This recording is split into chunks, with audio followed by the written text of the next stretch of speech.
Et jusque-là, vous ne voulez pas que nous puissions parler. Jusque-là, vous voulez que nous puissions nous taire.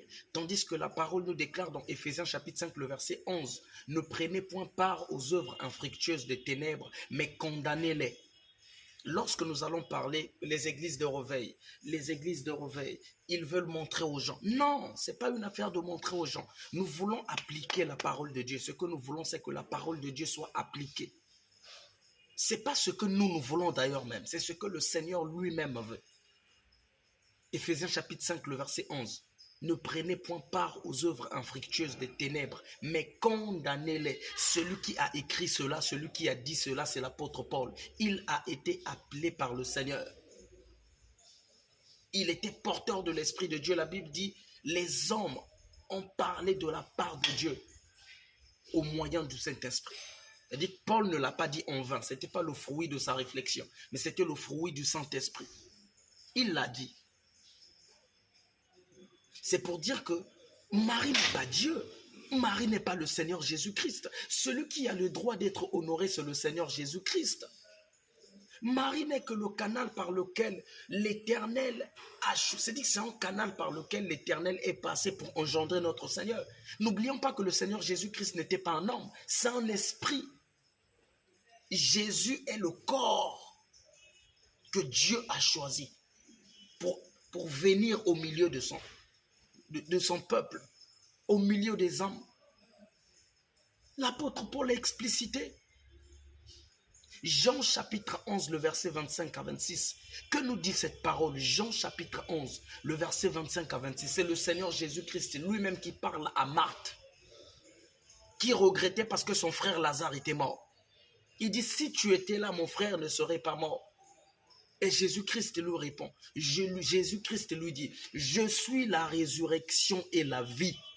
Celui qui croit en moi vivra quand même il serait mort.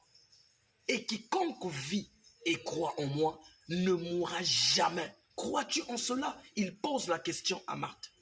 Marthe dit, oui, je crois qu'à la résurrection, oui, à ton retour, je sais que Lazare sera ressuscité. Le Seigneur dit, non, tu n'as encore rien compris. C'est moi la vie. Je suis la résurrection et la vie. Je donne la vie à qui je veux.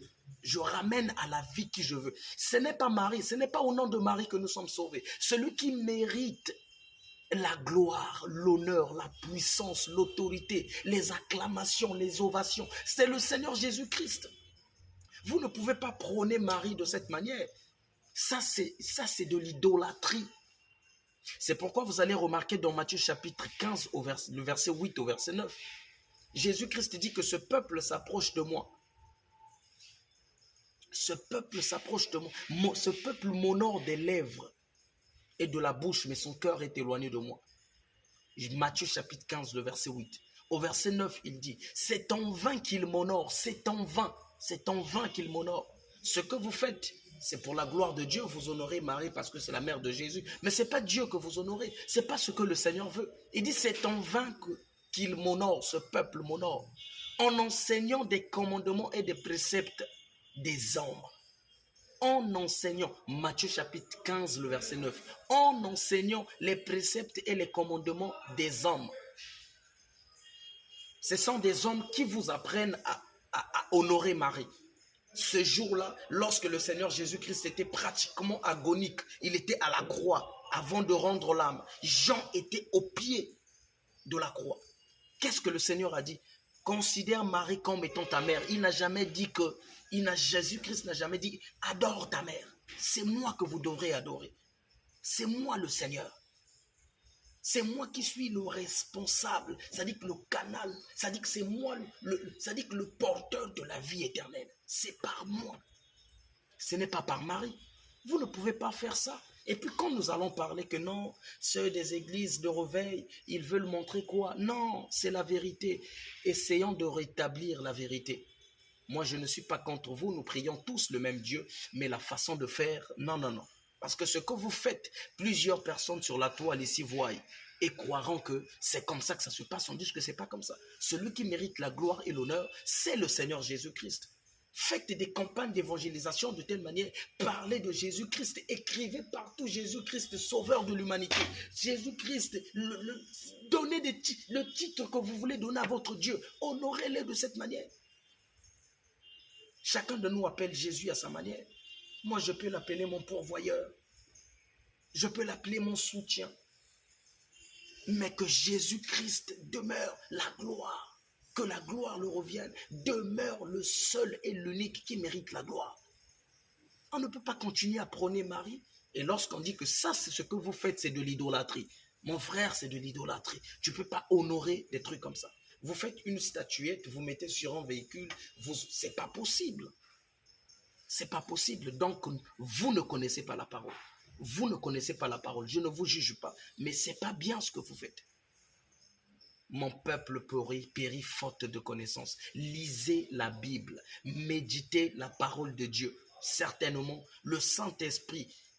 Jésus-Christ a dit à son peuple ce jour-là, il a dit à ses disciples, il dit les paroles que je vous donne sont esprit et vie. Dans cette parole que je vous donne, il y a la vie et mon esprit à l'intérieur. Celui qui reçoit cette parole, celui qui croira en cette parole, recevra cet esprit et la vie qui est cachée dans cette parole. C'est une révélation. Quand tu comprends la parole de Dieu, tu ne peux pas faire ce que tu fais. Tu ne peux pas publier ce type de choses. Tu ne peux même pas participer à ce type d'organisation. Ce n'est pas possible. Ce n'est pas croyable ça. Que dit le Seigneur dans Jean 17, le verset 3? C'est le Seigneur Jésus-Christ qui fait une prière au Père. Il dit, Père, or la vie éternelle, c'est qu'ils apprennent à te connaître, toi le vrai, le véritable Dieu, et celui que tu as envoyé, Jésus-Christ. Ils apprennent à te connaître Dieu et le Seigneur Jésus-Christ. Pas qu'ils apprennent à connaître Marie. Qu'est-ce que Marie va apporter à notre vie? Dans quoi Marie va nous édifier? Nous savons tout simplement que Marie est le canal, elle a eu grâce, comme cet ange lui a dit. Vous êtes bénie parmi toutes les femmes. Et Jésus, le fruit de vos entrailles, est béni. Oui, nous ne refusons pas. Mais ça s'arrête par là. C'est Jésus qui doit être honoré. Lorsque Jésus-Christ est né nous connaissons tous cette histoire. Lorsque Jésus-Christ est né, qu'est-ce qui s'est passé? Les mages au loin, la Bible dit que les mages au loin ont vu la gloire de Dieu, une étoile qui brillait. Ils ont suivi cette étoile. Ce n'était pas l'étoile de Marie, c'était l'étoile de Jésus-Christ. Ils sont venus avec de l'or, avec des pierres précieuses, pour adorer Jésus-Christ et non pour adorer Marie, et non pour adorer Joseph.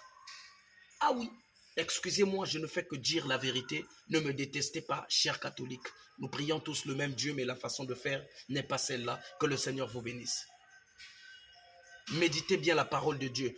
Jean 3, le verset 16. Car Dieu a tant aimé le monde qu'il a donné son Fils unique.